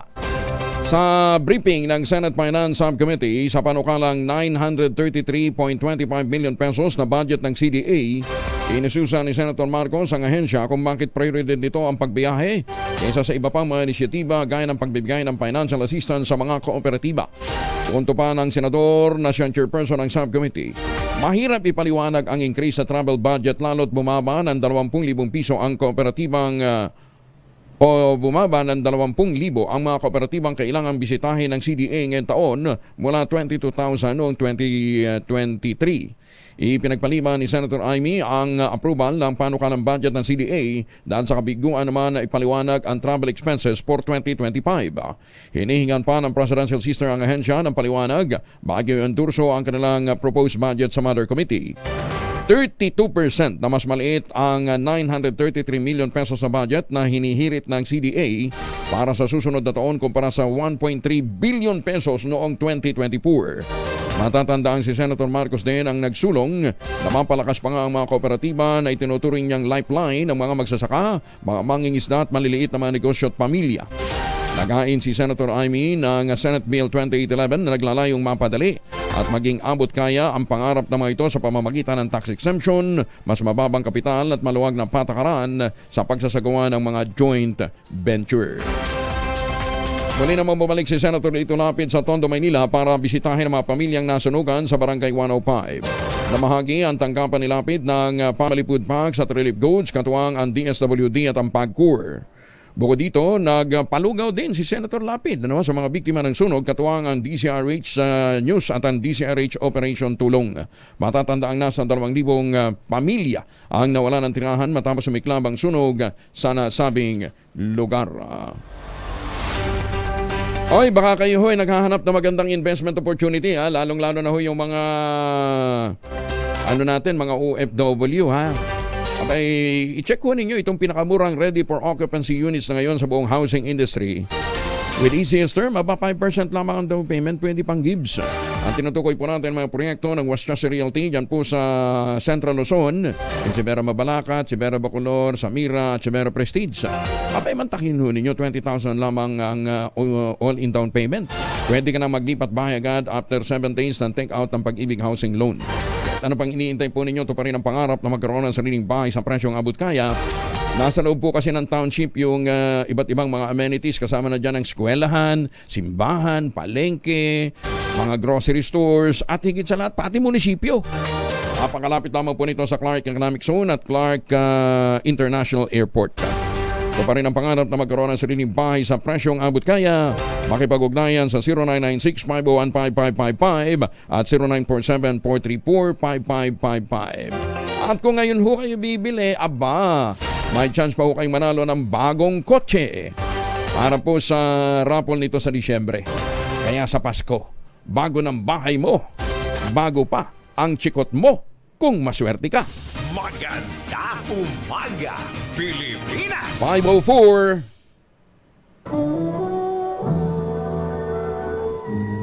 Kauna-unahan sa Pilipinas.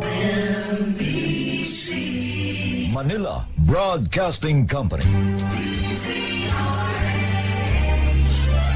DZRH, a proud member of MBC Media Group. DZRH, magandang umaga Pilipinas sa DZRH Radio, DZRH TV at DZRH Online. Kasama si Kuya Angelo Palmones. Magandang umaga Pilipinas. Balik tayo sa mga balita. Ados tayo ng Oktubre 2024. Ngayon po ay Miyerkules. Tumanggap ng prestigyosong Gawad Kapayapaan Award si Budget Secretary Amena Pangandaman mula sa Office of the Presidential Advisor on Peace, Reconciliation and Unity o UPAPRO bilang bahagi ng pagdiriwang ng National Peace Consciousness Month. Kinilala ng UPAPRO ang naging kontribusyon ni Secretary Pangandaman sa kapayapaan at pagpapaunlad ng ekonomiya ng Bangsamoro Autonomous Region in Muslim Mindanao o BARM. Bilang co-chairperson ng Intergovernmental Relations Body, pinangunahan ni Pangandaman ang pagsisimula ng 7 mekanismo ng IGRB o Intergovernmental Relations Body sa loob lamang ng 1 taon at ipipresenta ito sa Third Progress Report o nagpresenta ito ng Third Progress Report sa Pangulong BBM nitong July 31. Ayon kay Pangandaman bilang proud daughter ng Mindanao, ang misyon ay nagtataglay ng deep personal significance sa kanya. Dahil ang bisyon ng kapayapaan at kaunlaran sa BARM ay isang bagay na kanyang pinanghahawakan at nakita niya mismo kung paano nasira ng mga kaguluhan ang isang komunidad. Ang kalihim ng DBM ay isa ring pangunahing personalidad na nagtatag ng Marawi Compensation Board na nagbigay daan sa pagbangon ng socio-economic program ng rehiyon. Nagpasalamat naman si Senator Bongo sa Board of Directors ng PhilHealth sa kanilang desisyong ibasura na ang single period confinement policy na naging sanhi ng mahigpit na 1 dekadang paghihirap ng ating mga kababayan nagkakasakit. Sinabi ni Senator Go na ang taong may sakit lalo nang mahirap ay dapat na arugain ng PhilHealth ilang beses man siyang magkasakit. Hindi 1 beses lamang sa loob ng itinakdang panahon. Sinabi pa ni Senator Go, sa dami ng reklamo na inilapit sa kanya tungkol sa polisiyang ito noon, umaabot na tayo ng 3 hearing. Tumagal ng 3 hearing sa Senado upang makalampag lamang ang PhilHealth na ibasura na ang naturang polisiya. Sulit naman na niya ang naging pangungulit ni Senator Bongo dahil hindi niya nga tinigilan ang PhilHealth hanggang to pa rin nila ang kanilang naging pangako. Ayan Kaya para ho dun sa PhilHealth pagka magpapasaho naman kayo ng mga polisiya wag naman yung parusa sa taong bayan, lalong-lalo na sa mga contributors ng inyong pondong ginagamit. Showbiz muna tayo. Si Harleen Budol daw magbibehave na. Detalye na balita mula kay Gorgie Rula. Gorgie, good morning. Gusto nang mag-behave ni Herlin Budol at ayaw na raw niyang magpa-kontrobersyal. Marami na palang nagsasabi sa kanyang hindi magandang lagi na lang siyang may issue at pinag-uusapan or lagi siyang maingay. Hindi pala type ng mga advertisers na nasa kontrobersya siya. Kaya hindi na siya nasundan pa ng mga magagandang projects. Heto muna ang pahayag ni Herlin Budol. Kumbaga para siguro, hindi naman po, yung mga pag-iingay siguro hindi naman sinasadya. Nagkakataon lang at saka hindi po palaging dapat maingay. Kailangan din pagpamis, kumbaga. Kasi tayo hindi naman natin maiiwasan talaga yung mga controversial Kumbaga, dadating at dadating sa atin yan, lalo na po tayo mga influencers, tsaka mga artista po talaga pong hindi natin maiiwasan na masangkot lagi tayo sa mga controversial. Kung maaari po maiwasan, iiwasan po kasi syempre sino ba naman gusto pag-usapan yung buong buhay natin at saka Iyan ang pahayag ni Herlin Budol. Sa ngayon ay single na raw siya pero magkaibigan pa rin daw siya ng dati niyang boyfriend pero mas mabuting wala raw munang love life para makapag-focus sa kanyang showbiz career. Gorgie Rula po nag-uulat sa showbiz ng DZRH, una sa Pilipinas, una sa Pilipino. Maganda umaga, Pilipinas! Thank you, Gorgie. Ito naman, dahil sa matinding selos, lasing na ama sinaksak ang dalawang anak ka. Ako sinilaban pa yung kanilang bahay sa San Carlos City, Pangasinan. Ayun, arestado siya ngayon. Masanto siya kabasan ni Chika Emil sa ating mga kababayan dyan sa Pangasinan, Freddy. Nasa kustodiya ngayon ng San Carlos City Police Station ang suspect na si Marcelo Austria de Guzman, 51 anyos, driver at residente ng Parayaw, San Carlos City. Sa ulat ni Chief of Police Lieutenant Colonel Ilyasar Idulmo, alas 10:50 ng gabi nakatanggap sila ng report na may stabbing incident sa nasabing barangay at agad niyang pinarespondihan sa kanyang mga tauhan at pagdating sa lugar ay hawak na ng mga barangay official ang suspect. Habang ang dalawang binatilyong biktima na may edad 14 at 12 ay naitakbo na sa ospital. Sa investigasyon, dumating ng bahay ang suspect na lasing at walang sabi-sabi, inundayan ng saksak ang dalawa nitong anak. Saka sinilaban ang kanilang bahay. Mabilis namang nakaresponde ang Bureau of Fire Protection kaya hindi na kumalat ang apoy sa mga katabing tahanan. Subalit natupok ang bahay ng suspect na sa pagtaya ni Par Marshal Fire Chief Inspector Ronaldo Perez ay nasa 250,000 pesos ang inabo ng apoy. Nakikita ng mga investigador na motibo sa krimen ay matinding selos ng suspect sa kanyang misis na sinasabi niya na may iba umano itong karelasyon. Ito si Freddy Fajardo Aristerte Taguulat para sa DZRH, una sa Pilipinas, una sa Pilipino. Maraming salamat, Freddy. Inilala ni House Deputy Speaker Las Piñas City Representative Camille Villar ang mahalagang kontribusyon ng mga mechanical engineer sa pag-unlad ng bansa. Itong binigyan din ng kongresista sa pagdulo niya sa National Convention ng Pambansang Samahan ng Inhinyero Mechanical at 3rd Mechanical Engineering Student Conference. Ayon kay Villar, malapit sa puso niya ang mga engineer dahil sa kanilang negosyo, lalong-lalo na yung kanilang pamilya, ay nasa real estate at service sector. Tiwala din siya na ang truth, strength at knowledge na taglay ng mga inhinyero ay mahalaga tungo sa pag-unlad ng bansa. Napag-uusapan na lamang din ho kasi ang BARM, nabanggit natin kanina. Kasama natin ngayon si Attorney Nabil Tan, isa ho sa mga miyembro ng Parlamento ng Bangsamoro Autonomous Region in Muslim Mindanao. Assalamualaikum, Attorney Nabil Tan. Alaikumussalam, Angel. Apo, thank you for joining us. Number one, ang mga taga-Sulu pala, ang mga mamamayan ng Sulu ay hindi na makakalahok sa BARM election. So, ang magiging concentration nila would be the local election ng Sulu.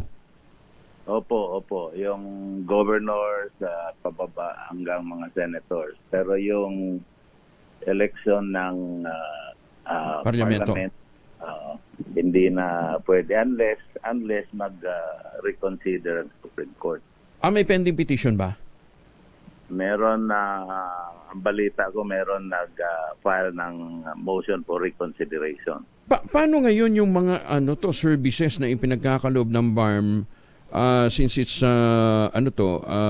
since the inclusion of Sulu? Marami-rami yung gaano karami yung empleyado maapektuhan? Mga mahigit 5,000 po. Wow! Buong line agencies ng government. Kasi it's a mini government, di ba? Autonomous region. So, bawat agency, yung department, ministry sa amin. So, pag hindi po nag-reconsider, kailangan pag-usapan na mabuti at pinag-uusapan na rin kung paano mag-transition yan to the regular administrative region from the autonomous region. In fact, paano budget nun? Yun nga ang topic ng pag-uusapan na magkaroon ng parang transition, parang magkaroon ng smooth transition. Ang mga tanong natin, kaya bang i-absorb lahat ng mga plantilla items namin sa national, yung mga regional legislation na nag-create ng plantilla katulad sa mga upgrading of hospitals. Meron na establishment ang hospital na nagkaroon ng creation ng plantilla items. So yun ang mga pag-uusapan sa transition. Meron din intergovernmental relations body na nakatakda mag-meet sa October 10. Ang Intergovernmental Relations Body is chaired by the DBM Secretary at saka co-chaired by the BARM government. So, pag ito hindi nag-reconsider, parang nasa alanganin ng ang autonomous region, ang Sulu employees. So, di bali yung local employees under provincial government paid by the provincial government. Pero yung mga paid by the block grants, mga kawani ng gobyerno natin dito, malaking pag-uusap yan. Oo, kasi nga naman, tsaka lalo yung mga, paano yung mga na-implement na mga programa? Yung mga na-implement na okay, yung ongoing na okay, pero yung ikukuan, hindi pa nag-start, mukhang hindi na matutuloy mga projects and services. Hindi. Paano yung halimbawa, may mga continuing allocation, yung upgrading ng mga ospital, di ba? Siyempre, nag-upgrade ka ng facility. So, dapat yun, may continuing allocation from BARM. Saan manggagaling yung pondo nun? Yun ang topic ng pag-uusapan na national government at ng regional BARM government. Pero sana ma-reconsider dahil ang problema dito, ang Sulu is a core territory of the autonomous region. Correct. Diba? From Republic Act 6734, time ni Cory, naging Republic Act 9054, time ni Ramos after na negotiation with the MNLF. Ang autonomous region kasi is a product of negotiation. It's a political concession ng gobyerno sa Muslim provinces.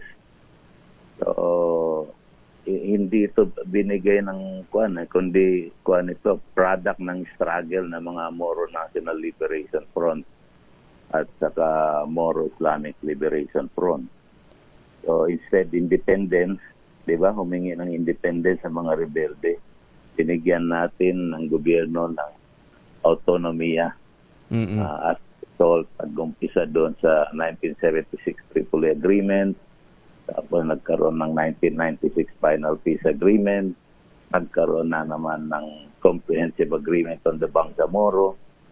So, kaya ganito. Ang mga tanong ko, yung regional legislations nag-create ng plantilla positions katulad ng upgrading ng Sulu Provincial Hospitals na hindi na bibigyan ng plantilla for 100 years.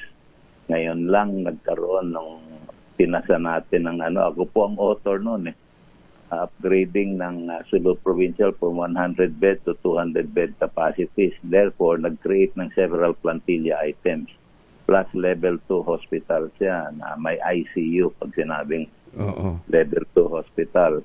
So, ganun din ang establishment ng Maimbung District Hospital, 100 bed capacity with ICU rin. So, paano na po ito mga to? Noon, naalala ko, time ni Emilia Bungko din, DBM, hindi kami mabigyan-bigyan. Maghiningi ka ng 2 plantilla position. Sinabi sa amin noon, the late Emilia Bungko din ng DBM. i-knockdown nyo kaya yung mga 5 position na bakante para makakreate ng 2 position. Sabi ko po, ma'am, kaya kami nagpunta rito para humingi ng additional plantilla items.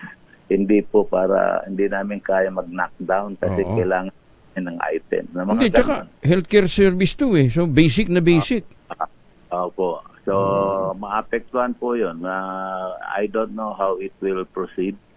Pero pag-uusapan siguro ito sa Intergovernmental Relations Body. Nagpatawag na rin ang governor dito ng meeting with the line agencies ng different ministries, departments sa atin, pero sa BARM ministry tawag.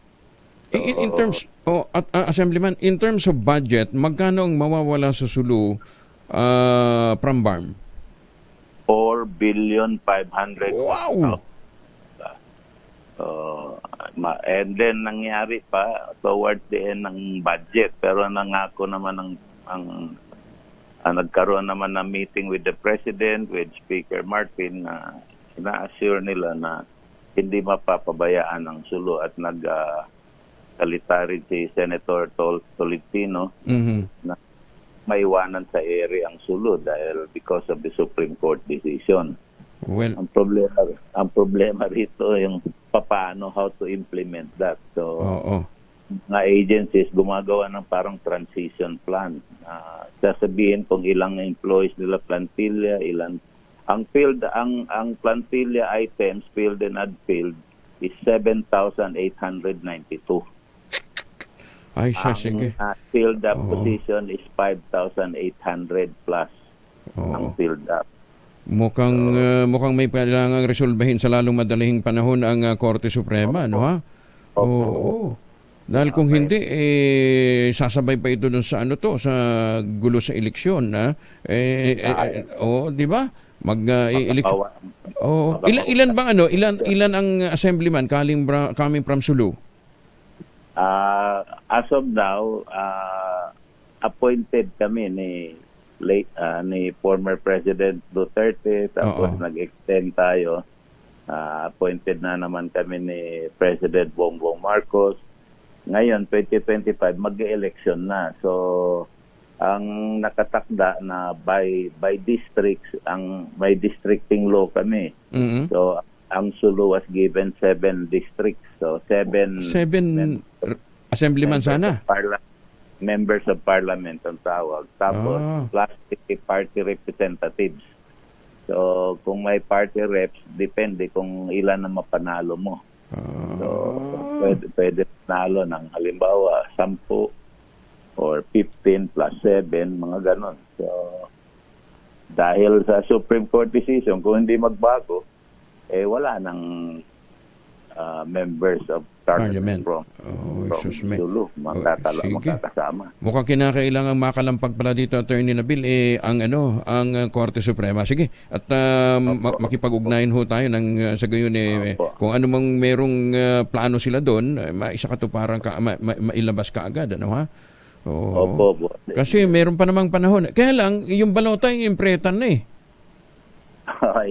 ang balita ko, iba ang balota ng... iba nga, ng BARM. Ibang balota ng national and local. So magkakaroon ng separate na vote, na balota for BARM. Yan po ang pagkakaintindi ko.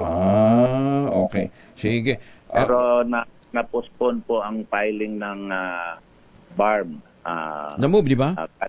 Na-move to November 4 to 9 yata. Hindi kasabay ngayon October 1 to 9. Baka nga meron silang impormasyon na posibleng may maging ruling ang Korte Suprema before that date. Sana nga, para ma-resolve. Inshallah. Thank you, Attorney Nabil, ha?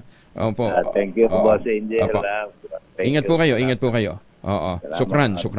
Si Attorney Nabil Tan, Member of Parliament ng Bangsamoro Autonomous Region in Muslim Mindanao. Ganun pala katindi yung impact nun, ha? Akala natin ordinaryong usapin lang ito, pero maraming madidisplace na mga empleyado At hindi lang yun, pati ho yung mga continuity ho ng mga proyekto. Maganda umaga, Pilipinas! Happy birthday kay Mrs. Sally Deza ng Ballesteros National High School. Diyan po sa Cagayan, binabati ka po ni Don Raymond Dadpaas, ni RH28. Raymond Dadpaas, bumabati po ng happy birthday kay Mrs. Sally Deza ng Ballesteros National High School diyan po sa Cagayan. Sister-in-law niya, hipay niya. Ayan, ha? At ang malakas promo natin ay nasa Barangay Isabelita, San Juan City. Lakasan nyo inyong mga radyo. Nag-iikot na dyan si Sherwin Alparo. Maganda umaga, Pilipinas! 23 na makalipas ang alas 5 ng umaga.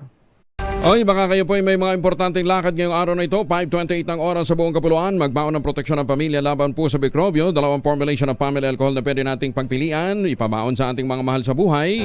Yung family, 70% isopropyl alcohol, especially prepared for clinics, hospital, pharmacies, laboratories. Pero okay na okay po yan sa mga households. Very effective sa disinfection at sterilization. Ganyan ang bagsik ng family, 70% isopropyl alcohol. Maghapon man ninyong gamitin, no problem. Hindi po manunoy yung mga kamay dahil meron po yung moisturizer. Yun namang mabangong family rubbing compound improved alcoholone. Yan po yung mabangong isopropyl alcohol. Gamit po yan ng mga masahista, mga barbero, mga doktor, mga nurse, mga kumadrona for sponge baiting and other cleansing purposes.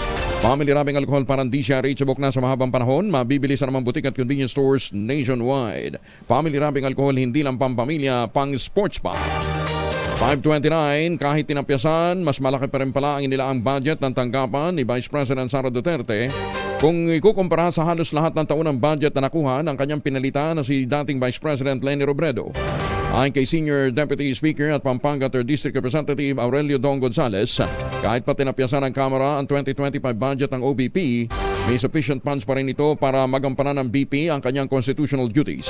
Sinabi ni Gonzales na naig pa rin kay Speaker Martin Romualdez ang pangangailangang masiguro na magagawa ng OBP ang mandato nito sa kabila ng pagdadismaya ng mga kongresista dahil sa hindi magandang ipinakita ni BP Inday sa pagdinig ng House Committee on Appropriations. Para sa 2025, ang OBP ay pinaglaanan ng Kamara ng 733 million pesos samantalang noong 2019, ang tanggapan ni Robredo ay meron lamang 663.4 million pesos na budget.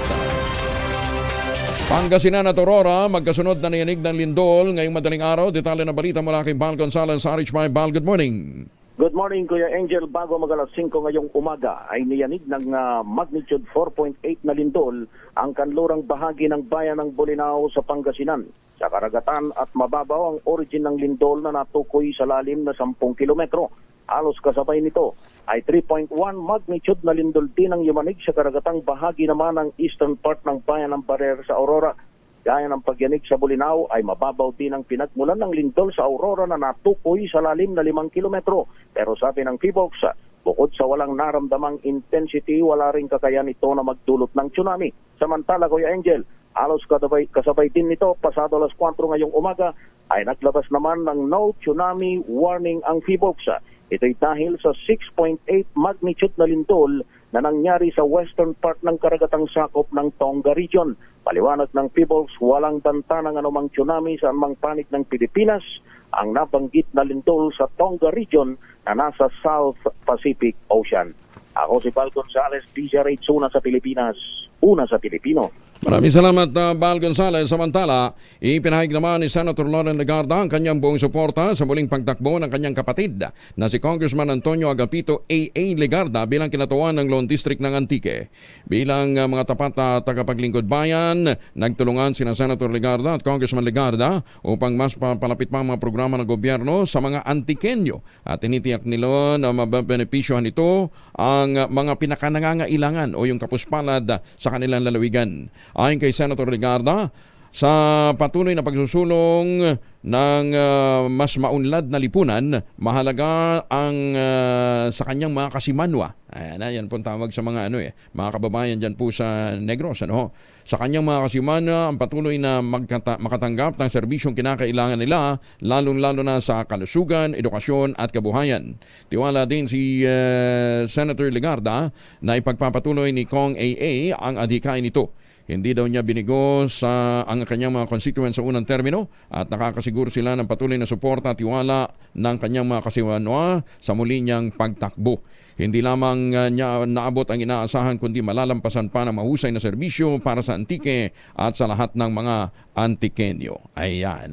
Sa kanyang mahabang serbisyo publiko, nanguna naman si Senator Legarda sa iba't ibang mga proyekto sa pagpapaunlad ng buhay ng mga tao ng Antique. Kabilang dito ang pagpapatayo ng bagong airport sa San Jose, ang convention center sa Badyang, San Jose, at ang tulay sa Paliwan at Nasuli. Ilan lamang yan sa mga proyektong itinaguyod ni Senator Loren.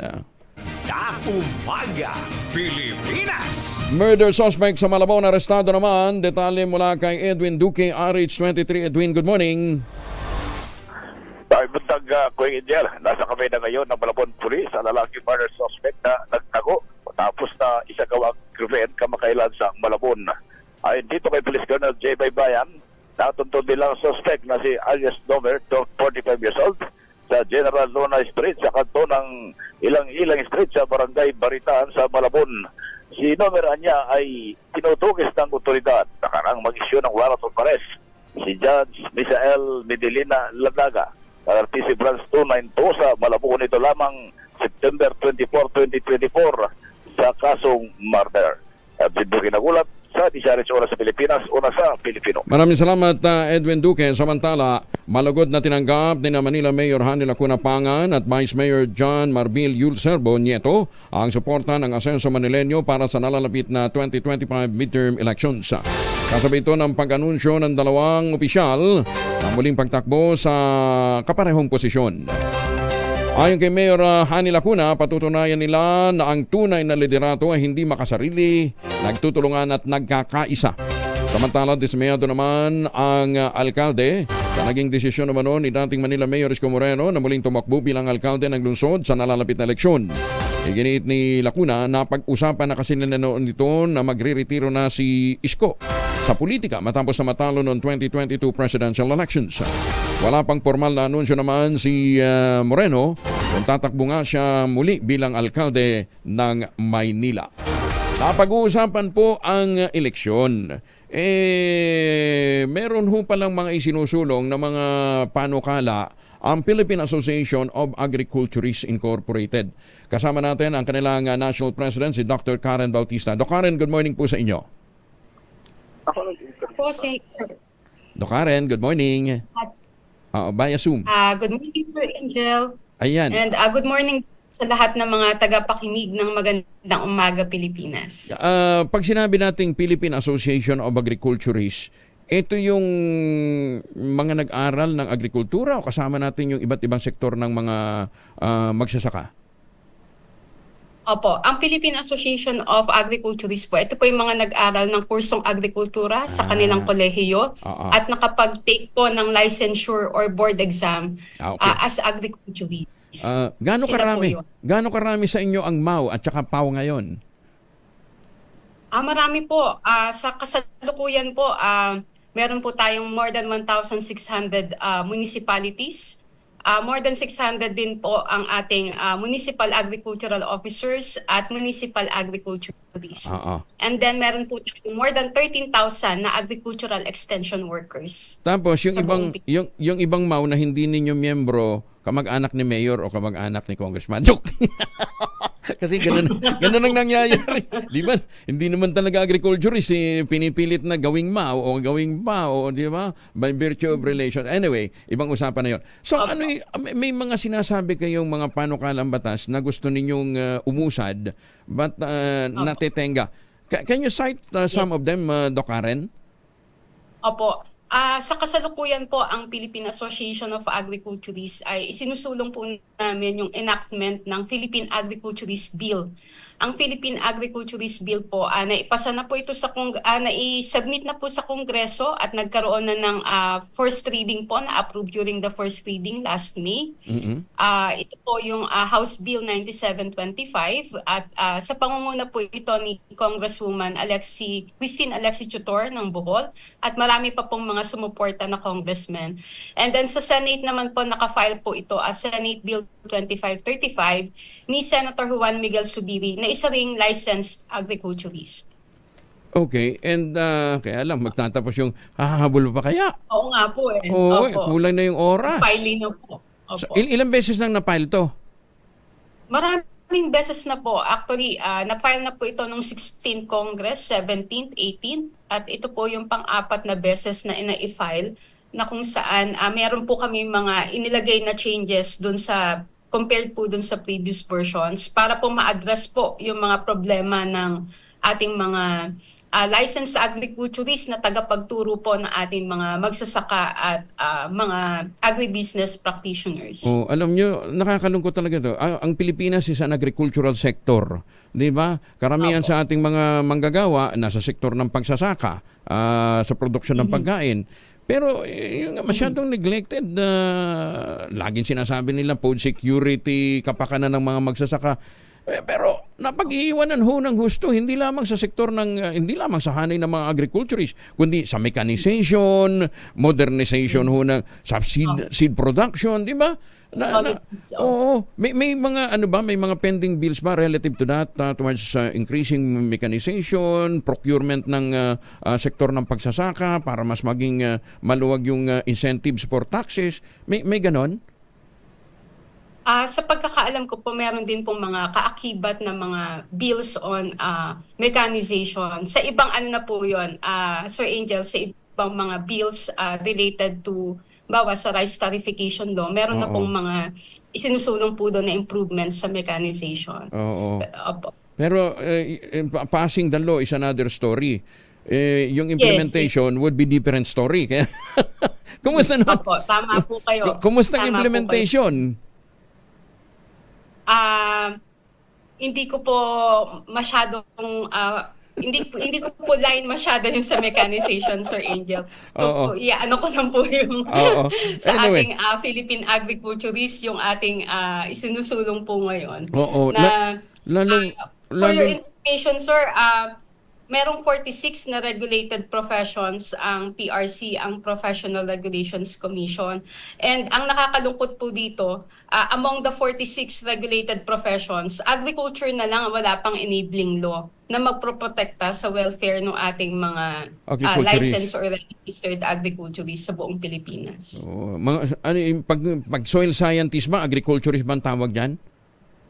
Hindi. Yes po. Lalo na po kung pumasa po ng board exam, registered agriculturist po. Actually, may 6 po, Sir Angel, na courses under BS Agriculture. Yung ating soil science, so yung ating mga soil scientist, crop science, yung ating mga crop scientists na responsible for plant breeding, meron tayong animal science for animal disease management at saka animal breeding. And then we also have agricultural extension. Ito yung ating mga teachers na ating mga magsasaka. Meron din tayong agricultural, agribusiness and agricultural economics. At saka yung huli po ay yung crop protection.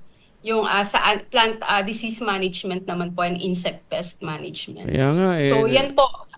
Diba, para makapacitate natin itong mga sektor na ito, for them to be attuned with times. Sa ibang bansa, napakalaki ng demand ng ating mga agriculturists pagkatapos dito sa atin. Yes. Hindi natin pinoproteksyonan. Anyway, sige. Doc Karen, this will not be the last.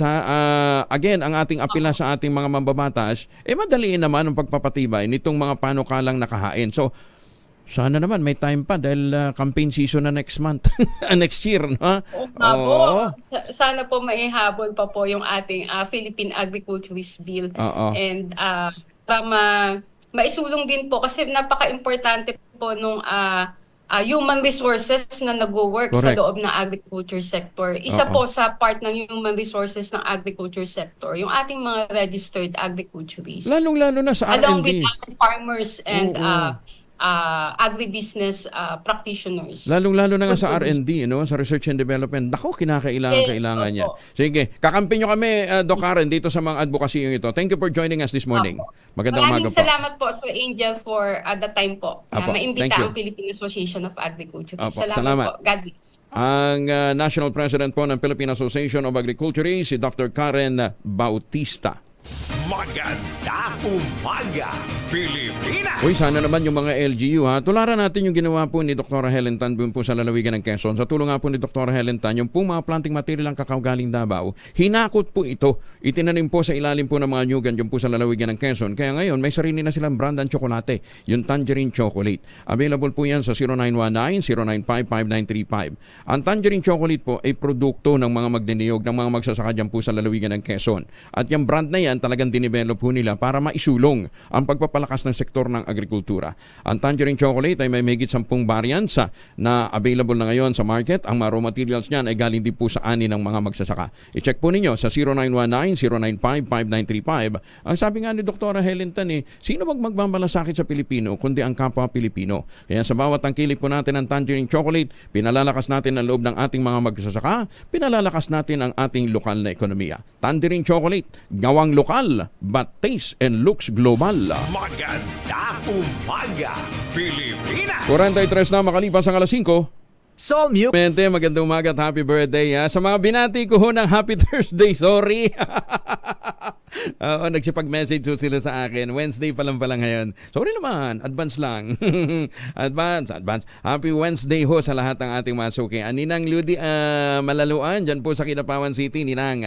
Ayan, at tuwing umaga pala, nanunood talaga ito at maagang bumabangon. Ninang Ludi, kumusta na ho kayo? At saka syempre kay Ma'am Dottie Molino, dyan din po sa Kidapawan City. Mamigay muna tayo ng pera! Dahil 85 taon na ang kauna-unahan sa Pilipinas at ang MBC mas gumanda na, mas pinalakas at mas pinalawak pa ang pamimigay ng ating papremyo. Ito ang DZRH Mas Malakas Promo kung saan pag naabutan namin kayong malakasang nakikinig o nanonood sa DZRH ay mananalo ka ng instant 1,000 pesos at may kasama pang grocery bag ng DZRH. So ano pang hinihintay ninyo? Tutok na sa nangunguna kauna-unahang radyo sa buong Pilipinas, DZRH. Una sa Pilipinas, una sa Pilipino. May winner na ho tayo, si Sherwin Alparo, nasa Barangay Isabelita, San Juan City. Sandali lang, Director Toto. Sherwin, go ahead. Yes, magandang umaga, Angelo, at swerting-swerte nga na nahuli natin habang nagwa-walking. Itong si tatay, pangalan niyo po? Ramon Lopez. Si tatay Ramon na habang nagwa-walking, bitbit yung kanyang radyo. Ayan, no? Ito kanyang radyo, DZRH. Dito mo naman, no? Ha? May echo pa yan. At tatay, palagi ka nakasunin sa DZRH. At sino paborito mong announcer pag umaga? Angelo Baha at Anthony Taberna. Anthony Taberna. Angelo Baha. Angelo Baha. Yan. Pinagsama-sama na. Okay lang yan. Basta mga gwapo, ganyan talaga. Gaya halimbawa, si Sherwin Makalma. Tatay Ramon. Oo. Tatay Ramon, Angelo, strict stroke patient. At medyo 2 taon na siyang nakaka-recover sa kanyang stroke. Dati siyang spotter sa gym. Kaya naman ngayon nagpapalakas, nagpapaganda ng kondisyon. Naglalakad-lakad na siya dito sa kalsada. At nahuli natin dahil paborito mo si Angelo Palmares, meron kang 1,000 pesos! Ano masasabi mo? Thank you. Tatay Ramon, hindi lang yan. Pero kapag grocery bag mula sa DZRH at siyempre DZRH umbrella. Yan ha, sa iyan. Mamaya mo na bahatin. Ano masasabi mo, tatay? Thank you. Salamat. Maraming salamat din sa iyo, tatay, dahil sa iyong patuloy na pakikinig. Number 1 sa latest Kantar survey sa Metro at Mega Manila, ang DZRH. Kaya naman sa mga nais manalo ng 1,000 pesos, laging tumutok sa DZRH Mas Malakas Promo. Ice number 6, Sherwin Bata Alfaro, DZRH, una sa Pilipinas, una sa Pilipino. Thank you, Sherwin. At teka, binilita kanina ni Val, may lindol dito sa may bandang Catanduanes, magnitude 6. Kasama na natin si Director Toto Bacolcol. Doc, magandang umaga po. Yes, sir. Good morning. Magnitude 6, medyo may kalakasan yan, ha? Yes, medyo malakas po ito, magnitude 6. Pero yung so far, yung nakuha natin na intensity is only intensity 4. Malalim? Malalim siya o offshore? 10 kilometers offshore. 10 kilometers shallow yan. Pero medyo malayo naman nasa dagat. It's 76 kilometers North 57 East of Bagamanok in Catanduanes. Hindi naman ito magti-trigger ng tsunami? Ng tsunami. Wala po tayo initial Wala. ng tsunami. Yes, that's right. Okay, at least malalim. 10 kilometers away from 10 kilometers. 76 kilometers away from Bagamanok. Bagamanok in Catanduanes. Okay. Doc, thank you ha. Thank you for joining us. Magandang umaga po. Okay. Ingat. Si Dr. Teresito Bacolcol ng PBOX. Magandang umaga, Pilipinas! Sandali lang, Giselle. Sige, pasok na muna natin para makapamalengke sila matapos makatanggap ng panalo mula kay Sherwin. Presyo ng karneng baboy sa Kabihasnan Public Market, isang linggo nang sumisipa. Nako! Detalye na balita mula kay Giselle Ricaport, RH15. Giselle? Giselle? Kuyang Angel, good morning. Isang linggo ng patuloy na sumisipa yung presyo ng karne ng baboy dito sa may Kabihasnan Public Market sa may Parañaque City. Wala sa 300 piso ang kada kilo bago pumasok itong kasalukuyang buwan. Tumaas na sa 310 pesos ang kada kilo ng laman ng baboy dito sa pamilihan. Ang liempo mabibili na rin ngayon sa 350 pesos mula sa dating 330 pesos ang kada kilo. Ang pata at rib sumipa na rin sa 250 pesos ang kada kilo mula sa 230 pesos noon. Ayon sa mga vendor na ating nagkausap, inaasahan na hindi na raw bababa ang presyo ng baboy hanggang sa Kapaskuhan o sa holiday season. Samantala, nagkapako naman sa 440 pesos hanggang 500 pesos ang kada kilo ng karne ng baka dito sa pamilihan.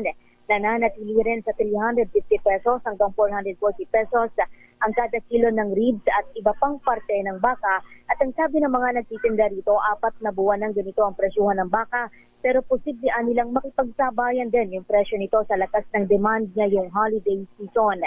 Ito si Giselle Ricaport para sa DZRH, una sa Pilipinas, una sa Pilipinas. Maraming salamat, Giselle. Magandang umaga, Pilipinas! 6 na minuto na lamang bago mag-ACS na umaga. Oras na para tayo po'y mag-ultamayo. Pero sabi ho ng mga doktor, ng mga dalubhasa, pinakamaganda, 2 kapsula bago humatulog. Mga 1 oras bago tayo matulog. Anong ultamayo? Ang ultamayo po ay postbiotic with Lactococcus lactis strain plasma. Ito po'y dumaan sa mahabang pag-aaral, clinical trial dyan po sa Japan. At ang bawat kapsula po ng ultamayo ay nagtataglay ng 50 billion cells ng Lactococcus lactis strain plasma. Kaya pagpasok po nito sa ating katawan, ina-activate po yung commander ng ating immune system, yung plasmacytoid dendritic cell. Kaya't naitataboy po yung mga toxin sa ating katawan habang tayo po ay natutulog. Na-achieve natin magandang tulog, na itataboy po yung mga toxin sa ating katawan, kaya tumalakas ang ating immunity. Kung may mga concerns po kayo, pwede ko mag-text o tumawag sa 0917-110-6580.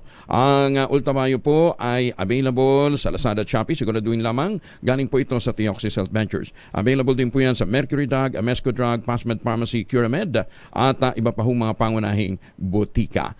Pero huwag natin kalimutan, ang ultamayo ay hindi gamot at hindi dapat gamitin panggamot sa anumang uri ng sakit. Magandang umaga, Pilipinas! 4 na minuto na lamang, ACS na umaga. Umaga, Pilipinas!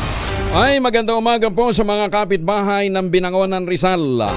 Puntahan ninyo yung St. Monique Malay, the most prestigious project ngayon, dyan po sa Binangonan, Rizal. Aba, check ho ninyo yung banka model ng kanilang townhouse. 2-story house yan with balcony with 2 hanggang 3 bedrooms. Pwede nyo ma-avail through Pag-ibig Financing at less than 20,000 pesos a month. 30 years to pay. Tawag na po sa 0917-719-7908 para po sa karagdagang impormasyon. Ibang paggising ni sa umaga, nag-uunat-unat ka, nagkakapi ka, lalabas ka sa balkon, ang sasalubong sa iyo, malamig na simoy ng hangin at magandang nature. Yan po ang inaalok sa atin ng St. Monique Balay, the most prestigious project ngayon sa Binangonan, Rizal. 2x2, susunod tayo dyan sa while. Maraming salamat sa inyo walang sawang pagsubaybay, pakikinig at pagtitiwala, magtanim ng kawayan para sa kalikasan at kabuhayan. Ang ating quote of the day ngayong araw na ito ay mula po kay Paulo Coelho. Ang sabi, ito pong Brazilian novelist, ang sabi niya, a mistake repeated more than once is a decision. Sa nalalapit na diksyon, magdidesisyon tayo, baka magkamali na naman po kayo. Desisyon nyo yang ihalal ang mga hindi karapat-dapat kung kayo po ay magrereklamo pagkatapos ng eleksyon. Magandang umaga, Pilipinas! 6:00 na umaga.